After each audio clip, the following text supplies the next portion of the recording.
congratulations for this victory. Although naging nga mamang ng UE nung umpisa ng first set, pero the rest of the way, kontrolado nyo yung laro. So, ano yung mga kailangan nyong gawin para ma-avoid yung mga ganitong lapses moving forward? Siguro po yung lagi pong sinasabi nila, coach, is yung slow start po namin and mas polish pa po namin yung serve pass namin kasi mostly po doon po kami nawawalan ng run pag nawawalan po kami ng pasa, nawawalan po kami ng service. So, yun po yung mas pinagpo-focusan namin. So, Jazz has 5 attacks, 5 blocks, and 1 service ace to 10. Ano masabi mo na, yun nga, ito, unang panalo nyo, at ano yung mga kailangan nyo gawin para magtuloy-tuloy yung panalo, and to learn from the loss from the season opener? Same lang po sa answer ni Jazz. Actually, serve pass talaga yung very crucial sa team. Kasi doon talaga kami nakakabuo ng run. Kasi parang pag nahirapan kami sa first ball, most probably parang medyo mag-ano yung dating sa kalaban. Kaya yung focus on training, mostly serve pass. Okay, Tina's 10 excellent sets, 4 attacks, and 3 blocks. Okay, the floor is open for questions.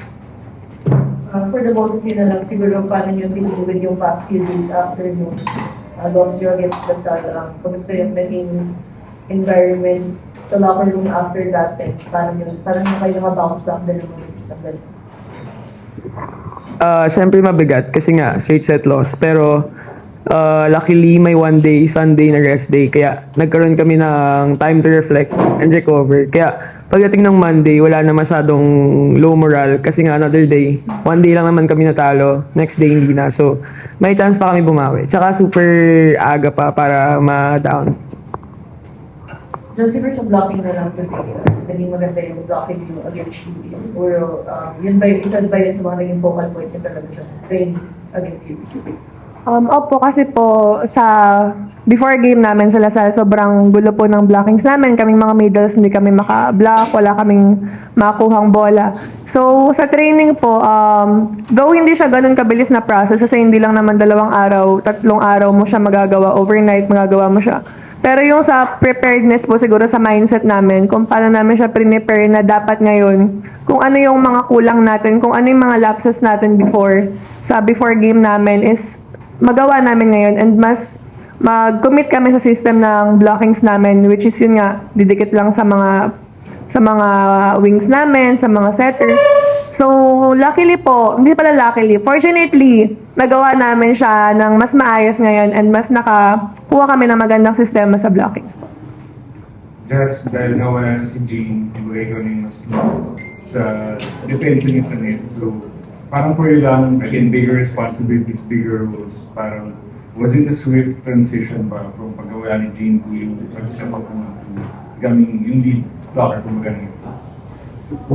To be honest po, hindi po siya naging madali. Kasi yun nga po, hindi ko po siya kayang... Si Ate Jean na yan, parang yung... Siya nga yung sinasabi ko na nililook up ko nung ginawa nila akong middle. So parang naging mabigat din siya kasi ang dami kong lapses as a middle blocker. Kasi before, gusto ko lang pumalo. So ngayon, pinaliwanag niya na sa akin na hindi lang palo yung gagawin mo. Kailangan mo rin talagang mag-commit sa net, yung blockings. So, ang hirap lang kasi na parang... Hindi mo kasi siya magagawa overnight. Yung nga sabi ko kanina. So, kailangan process talaga siya. Hindi siya months. So, until now, nahihirapan ako. Pero, willing to accept the pressure nga na maging leader and maging isa sa mga inaasahan nila sa blockings. Team, ang next match nyo ay NU this weekend. NU so far 2 wins. They have a very good rookie in Sam Cantada. So, what can you say about NU? Kasi they have a good rookie in Sam Cantada and they're still solid. Actually, NU is NU na po. With the addition of Sam Cantada, matibay talaga sila. Pero yun nga, process pa rin kung paano namin sila paghahandaan. And NU hindi siya madaling kalaban kasi buo sila, maganda yung connection nila. Tapos yung key, yung components ng first six nila talagang mga key player. So yun, magkahanda talaga kami ng matindi. Patayan talaga sa training. Congratulations, Tien and Jazz.